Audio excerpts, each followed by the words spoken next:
At binilin ka din sa akin ni Kuya bago siya umalis with Tia. We go to Cebu para mag-attend ng convention. May sabi ba akong mali? Wala, bro. Wala.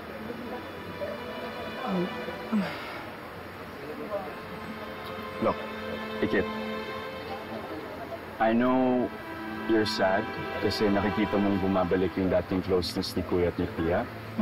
But maybe it's a blessing in disguise.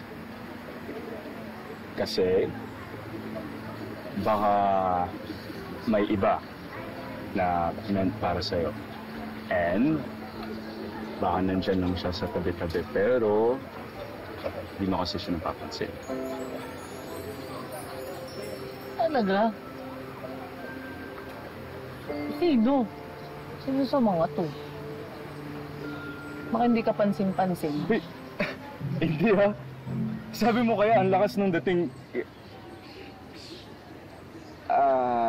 I mean, baka kasi na-intimidate lang siya kasi ang lakas ng dilim. Wow. Talaga? So parang sinasabi nung tao na yun, nakasalanan ko pa, na parang ako dapat yung mag-adjust. Pag gusto, dapat may paraan. Ayoko ng torpe. Baka kasi napansin niya na may gusto ang iba, kaya hindi makaporma.